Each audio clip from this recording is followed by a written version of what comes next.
can you really be far from God? Right. I mean, now in your heart, you can be distance yourself from God. Yeah. But as much as you want to distance yourself from God, he's near. Right. He's not far. Mm. He's like right there. And so I think here's this woman wanting to distance herself from everybody and from God. And there's God sitting right there on the well, engaging her in a conversation, meeting her where she's at, right in the middle of all of her junk. She tries to change the subject, says, let's talk religion. So the big debate is, and he goes, nah, yeah. Just get back to you. It'd be like me asking you, hey, Drew, how you doing with that pornography problem? Right. And you go, how about those Dodgers? Right. Because it's like, I don't want to talk about that, And that's kind of what happens with them, I think. Jesus drills down a little deeper, and she goes, well, I see you're a religious man. So can we just talk about something other than me? Correct. Yeah. I think we all have the tendency to do that, right? Let's just change the subject. I don't want to go deep. And Jesus absolutely. says, yeah, but I want to go deep. You need to go deep.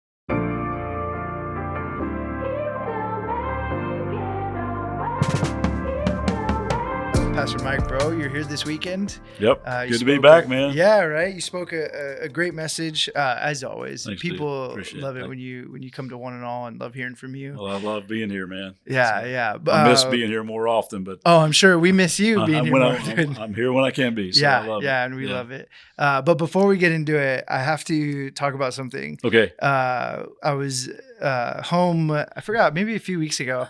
I was home and my parents were watching something and they called me over like, hey, you got to come see this real quick. And I was like, okay, whatever. And so they had it paused, whatever they were watching, and then they played it. And I was like, man, that voice sounds familiar. And then it fades. You know exactly what I'm talking about. Yeah. And it was you in a movie. Man, a movie. Yeah, I'm a big movie star, man. Yeah, exactly. Yeah. You got some movie credits. I do, man. I had a 30-second part. I actually won an Oscar for Best Supporting Actor in a cemetery scene at the end of a movie for 30 seconds category. I mean, it was a buddy of mine wrote this movie. It's a really good movie, actually. It's really good. Yeah, it's called Where Hope Grows. And he called me up and goes, hey, I wrote this movie. I'm going to direct it. And I stole a line from one of your sermons and put it in my script. Oh, He yeah? goes, I was wondering if you'd play you. I went, what? He goes, only acting you'll have to do is wear a suit. So I could do that. Correct. Had to put on a suit and stood in a cemetery and just had a little part. Actually, it was a climactic part of the movie. Right, correct. Yeah, it kind of was. It's kind of cool. Yeah, so when they it was showed really it to fun. me, yeah, I was like, that's Pastor Mike Breaux. Yeah. I was like, no well, you know way. what was cool? The rest of the story, how that movie. We were shooting in a cemetery. It was freezing cold. It was in Louisville, Kentucky. Really cold. It was winter day, and so in between takes, they'll do like 12 different takes from different angles. And now try it like this. Now say it like this. Now back up and do this, or whatever. So we were doing that. So in between takes, they reset their cameras and stuff. So we'd all kind of huddle up and talk, try to stay warm and talk with the rest of the cast. And it was just, so they got talking to me about church and what do I do? And I recognized one guy was Johnny from Karate Kid back in the day. And another girl was on Baywatch. I'd never seen it, but she was in Shallow Hal as well. And then a girl, Winnie Cooper from the Wonder Years back in the day. She was also in the movie. Oh, no way. Yeah, that's right. So her and Johnny from Karate Kid were husband and wife in this movie. So it's kind of cool. I go, you're Johnny and you're Winnie Cooper. So we just got talking about stuff. And one of the girls said, hey, so where do you, when you preach in California, where you preach? I told her. And she goes, well, I live really close to there. Nice. I said, well, why don't you come? And she goes, okay. So this actress from the movie starts coming to church, and we became buddies. And then she said, I'd love to get my husband here, but he's not really a church guy. And he's a big-time director. And she goes, but I'm going to keep trying. I said, well, tell him I told him. You got to come, man. And so he starts showing up. Wow. And he starts coming every week. And we're walking out one day. And he goes, okay, man, so explain to me this baptism thing. I think I'm ready for that. Whoa. And I went, oh, my goodness. So I got to drive over to their house. They were renting a house on the ocean, like in Malibu area, doing something with a movie. Got to baptize them both in the Pacific Ocean. Awesome. And it all came out of a huddled up in a cemetery in Louisville, Kentucky, freezing cold in between takes. Yeah. That's just the way God works. Yeah. That's pretty cool. Awesome? So that's whenever so I see the cool. movie, I think about that. Yeah. Like, that was so cool fun to get connected with those people. It's cool because you never know with movies like that, Yeah. the difference that you're, Yeah. obviously you envision people watching it and being impacted, but you don't even know the cast itself. Yeah. Oh yeah. Can be so impacted. It's pretty cool. Yeah. Yeah. That is really awesome. And I had to join the Screen Actors Guild to play the part. Did you really? Oh yeah. Oh no yeah. way. And I got $400 for the big movie part. And I got a royalty check not long ago for 87 cents. Wow, big time. I'm a big time movie star, man. It was cool. It's a good movie, and really, really honoring to people with disabilities. And the actor that plays the character Produce is just a wonderful guy. Yeah, highly functioning adult with Down syndrome. Just a wonderful, funny guy.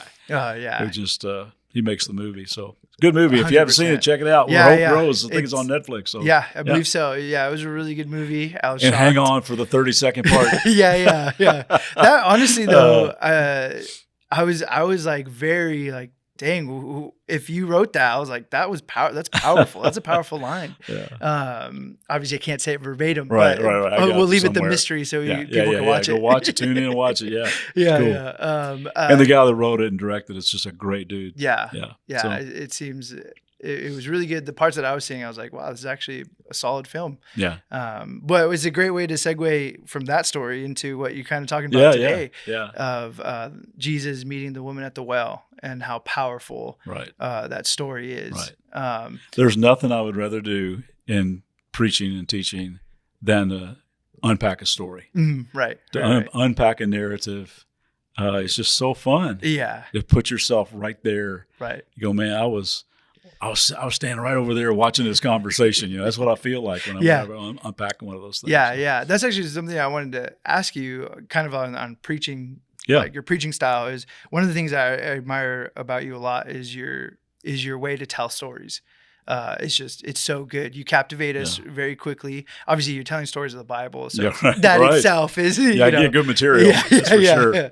But yeah, when you sit down, especially with this passage of the woman at the well, like what was your studying process and being like, oh yeah, I want to communicate it this way? Okay, so I was thinking of two groups of people, and I think I might even kind of said this at the start of the message this weekend. Yeah, was that there are people there that have been walking with Jesus a long time. I wanted them to notice how he engaged this woman. Mm-hmm. What Jesus' style of evangelism was, so to speak. Uh-huh.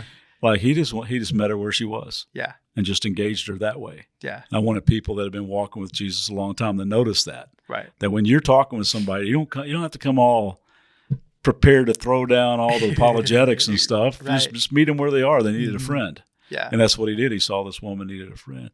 The other thing I wanted to do is put myself in her shoes. What she would have felt like. Yeah. Feeling so outcast and talked about, and that she would come to the well every day at noon. Yeah. To avoid all that, to not want to be around people at all. I've been there. I know tons and tons of people that are there. Mm-hmm. So I wanted to put myself in all their shoes and go, okay, so how can I teach this out so they would feel like, oh my goodness, I just met God sitting right at that well. Unexpected. This guy ambushed by the grace of God. Right. And so that's my thought process when I go through it. The other thing is a little simple tweak for you. Anybody that teaches or tells stories, it's a cool way to do it. I changed this about probably 25 years ago now. I've been telling stories like this from the Bible. I will switch the ED to an S. What I mean by that is instead of, and Jesus sat down by a well, and it was about noon. I would say, so it's around noon. Jesus sits down by this well. This is a simple little thing. Yeah. He didn't sat, he sits. Uh-huh. So now you're in the story.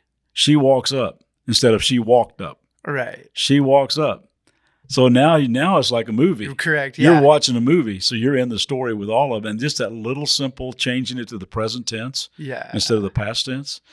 The other way is like you're just unpacking some historical narrative. Correct. When you change it to present tense and just use the S instead of ED, it makes you feel like, hey, well, I'm there, man. Right. I walked up that road and I looked up and there he was sitting there. Oh my goodness, what's he doing here? Yeah. I just want to just get your water, get out of here, go home. Don't make eye contact with this guy. When you're doing that type of, you're picturing that happening. Correct. Yeah, absolutely. So just a little tweak that's helped me tell stories better. Yeah. And that's we're visual creatures, right? We are. We love to visualize everything that we're reading, that we're hearing. And so that genuinely makes a lot of sense because as you were preaching and didn't even realize that you were doing that, I felt like we were literally right there. With the story and it's happening, which I think helps us. I think it helps us open up our hearts a little bit. I agree.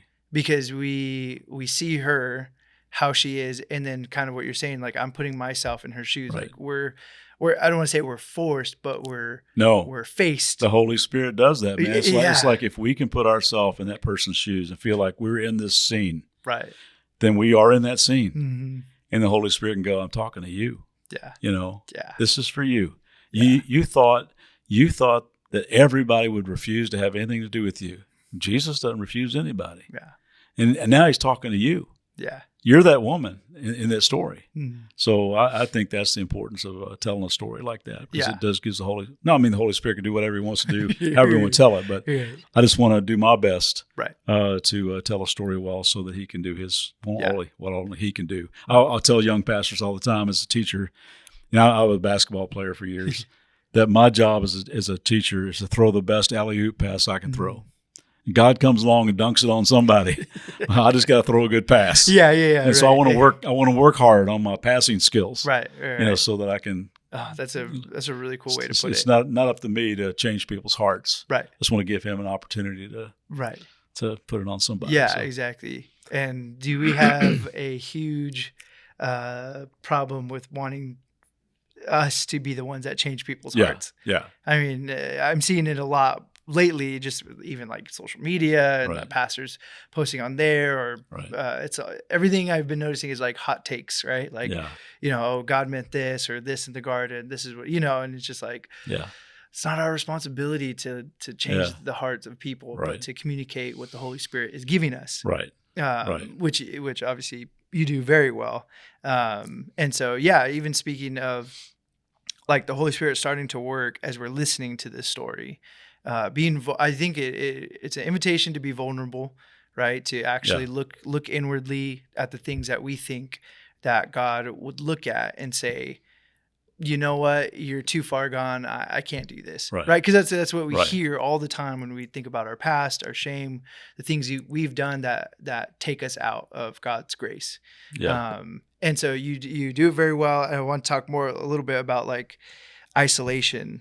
Because I never really thought about it. You're right. She consistently would go to the place that would be populated, but at the times where it wasn't populated. Right. And how I think for some reason we find comfort in that. I don't know if you want to speak on that. Yeah. I think that's kind of our gut reaction, man. Mm-hmm. I'm just going to withdraw. I don't need this. Yeah. So, and then the more you isolate, the more you make bad decisions, and the more you have negative self-talk, and the more depression takes hold of your life. And it's just it's a terrible thing to isolate yourself because God made us for each other.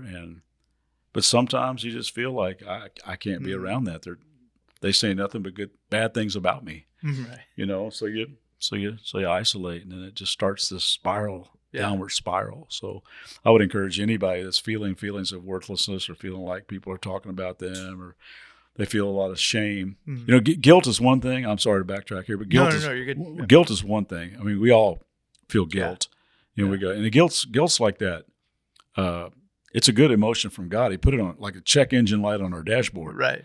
We see the light come on, we go, something's wrong under the hood. So guilt's like that. We go, something's wrong under the hood. But if we don't deal with that, it morphs into its sinister cousin called shame, and that shame does a number on you, man. It starts attacking who you are as a person. I think we might have talked about that before, but I think that isolation just makes shame grow worse and worse and worse. I read a book on shame Brene Brown's a shame researcher. And I remember in the book she said, shame cannot survive the light of vulnerability. So when you open and you get with somebody and you get vulnerable with that person, shame has no option but to leave. Because now it's out there. Right.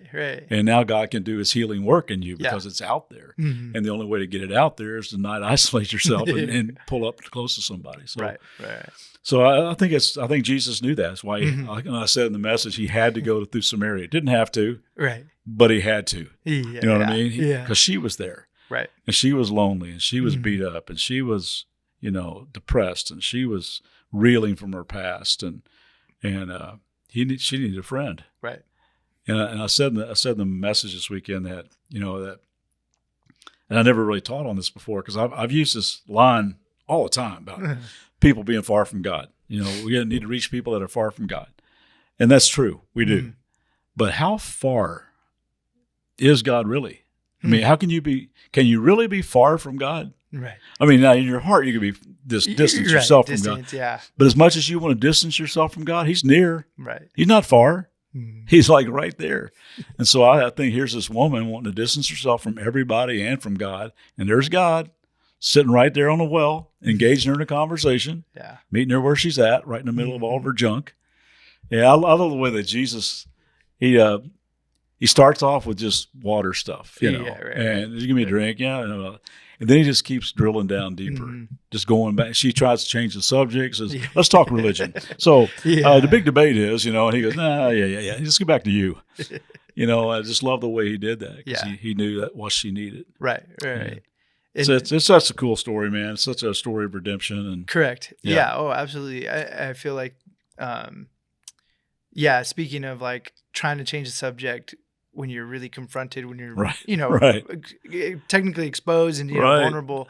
And, I actually never really thought about it until you spoke on that of like, she tried to be like, hey, so since I have you, here's the biggest theological question, people are trying to figure this out. And Jesus is like, I don't care about that. Right. I care about you. It'd be like me asking you, hey, Drew, how you doing with that pornography problem? Right. And you go, how about those Dodgers? Right. Because it's like, I don't want to talk about that, And that's kind of what happens with them, I think. Jesus drills down a little deeper, and she goes, well, I see you're a religious man. So can we just talk about something other than me? Correct. Yeah. I think we all have that tendency to do that, right? Let's just change the subject. I don't want to go deep. And Jesus absolutely. says, but I want to go deep. You need to go deep. Yeah, and correct. It's so cool too that she starts to realize this could be the guy. He's told me everything I've ever done. Yeah. This could be the Messiah. Right. And so she goes, well, I know when Messiah comes, like, that'd be you. Yeah, kind of like that, and right. And he's before, not to the crowds, not to the religious leaders, not before his trial does he tell anybody, yes, I'm the Messiah. It says that to this woman by a well in Samaria where nobody wanted to go except for him. It's really cool. Yeah, I mean that's pretty special right there. Correct. Yeah, and I love the fact how she runs back into the town that she was trying to avoid and tells everybody, hey, there's hope sitting out by the well. You need to come see this guy. Right. It's really cool. And they all find Jesus too. Because of her testimony. That's a powerful moment. I want to get to that, but there's something that when you were talking about how Jesus kind of tells her like, yeah, I know your life. And then he says the things. Yeah. And I was thinking of how sometimes Jesus through a mentor, through somebody. I mean, this has happened to me, people of just kind of Jesus kind of like, okay, you want to play that game. Okay, I know you. I know this, I know this, I know this, all of it. And that feeling of being exposed. And then he's going, I know all of that. Right.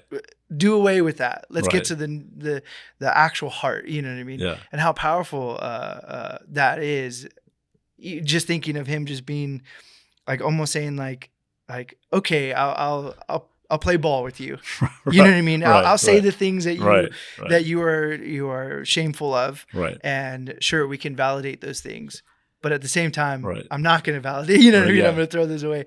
And how powerful I'm sure that moment for her. And for us, when we get to that, it's our tendency since the very beginning was to go hide.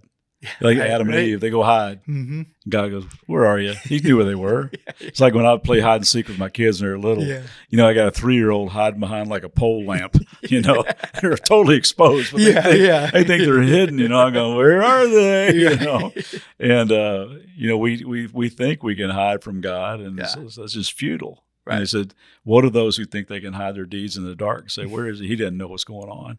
Well, he does. And what's cool about it, he knew everything about this woman, and he cared about her. Mm-hmm. So we think if God knew, well, he already knows. So why are you trying to hide it anyway? Right. It just makes you, spiral downward. Correct. When you realize, why would I want to hide from the one who knows everything about me, but loves me deeply? Yeah. With an unfailing love. So I'm just going to go, okay, let's get back to me. Right. You know everything about me. Mm-hmm. Create in me a clean heart, search my heart, anything in me that needs to change. God, you know it all. Yeah. It's really a comfort when you read Psalm 139, which is a prayer I pray all the time, search me, O God. Yeah. But you read that whole Psalm, David goes on this long list of, if I go to the heights, you're there. If I go to the depths, you're there. If I go here, if I ride on the wind, the wings of the wind, you're there. If I go, all these, he just goes on and on and on about I can't get away from your presence. And it's not like, would you quit stalking me, God? It's creepy. I can't get away from you. It's not like that at all. Yeah. He's saying, what a good thing that is to know that you're with me everywhere I go, that I cannot escape your presence. And that's a good thing because I don't want to escape your presence. Yeah. I want to live in your presence, knowing that you know everything about me, inside out, including my motives, and you love me anyway, and you want to help transform my heart. Yeah. That's a cool way to live your life, man. Even in the darkness. Yes. Your presence is still there. Yeah. I always read that passage and just think about like, okay, you're near the brokenhearted. You're there in the darkest places, and let's get out of here. Right. And that's exactly what she had felt. Yeah. You know what I mean? I mean, talk about meeting in the darkest places. Right. He meets her exactly there, but she doesn't stay there. That's the important thing. Right. And to kind of circle back of like, she went to the well to escape from society and the identities that society put on her. Right. Now to go into society and saying, hey, the Messiah is here. Right. My identity is found in him. Right. He doesn't even care about my past. He doesn't, he says this about me. Right. Like, you should go meet it. The fact, like, how powerful that is of her hiding so much. And you know what I think? Why would they have come out of the town? Right. Knowing who it was that said it. You would think they'd just go, oh, yeah, you're a crazy woman. But they all come out. Right. And I think it's because they can see a change in her. Correct. Mm-hmm. Like she comes back going, oh, you're not going to believe this. Right. This guy, you got to come see this guy. Yeah. I mean, this woman who's shame, head down, avoiding everybody is now full of life and full of wonder and awe. And going, you got to come. And so they come out. And I love how it says, they asked him if he could stay a couple of days. We'd love to hear more about all this, and many people became believers, in a obscure city and in the middle of Samaria where nobody went. Right. Correct. Yeah. And just I mean, wherever anybody is at, God can change your life and you can be a vessel for his glory. Yeah. To be for everybody else. And can you imagine that? Like, I know there's so many people that probably think like, what I've done, what I've agreed with, false identities, all this stuff, like none of that can actually be helpful to anybody. Right. But I've met Jesus. I've been changed by him, and Jesus, like, watch what he can do with all of that. Yeah. And see this woman be fully transformed. It's very powerful. Yeah. And I think one of the best examples of evangelism, I think, is the fruit of being changed. Man. Yeah, correct. Transformed heart is the best way. So I can't tell you everything about how everything went down in the Bible, but I can tell you this: my life's different. Mm-hmm. Jesus changed my life. Yeah, forgave me my sin, gave me a new heart. I'm a totally different person these days, and that's a huge, huge way to talk with people. And one of the things that struck me too, Drew, going through the story, was the whole when it said, for the Jews refused to have anything to do with Samaritans. Yeah. And hit on the fact that to the Jews, the Samaritans were those people. Right.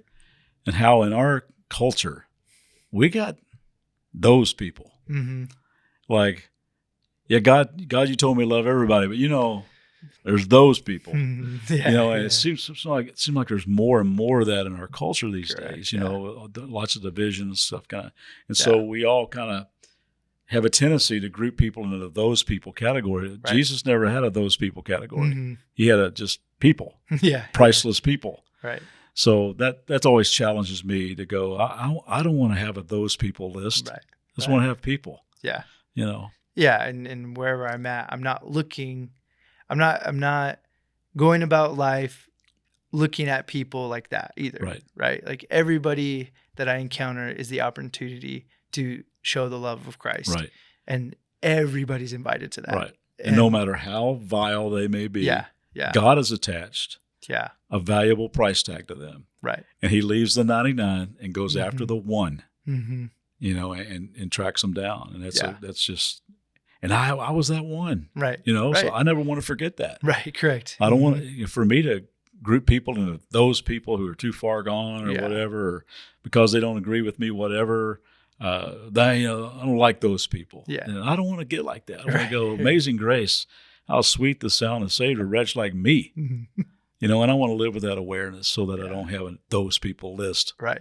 Yeah. Oh, absolutely. I think it's a great awareness to have yeah. for all of us who've been the one yeah. and are now walking with Jesus. And now we can see those who have also been, we, like you said, I put myself in her shoes, I put myself where she's at. Yeah. And I could remember everything. I could feel what she felt because of my past or because of how I felt about myself, isolation and all the things. Right. And I think that definitely helps us, one, understand the love of Jesus right. and the grace and the mercy that he carries and gives us. And then out of that, it's like, everybody, we're like her, everybody come meet this guy, right. Right. And it's powerful. It's a very powerful message, a powerful sermon that you gave. And so thank you for that. Thanks, man. And this was awesome. This was a great combo. Man, love hanging out with you and love what you're doing here. No, thanks. Thanks, man. Yeah.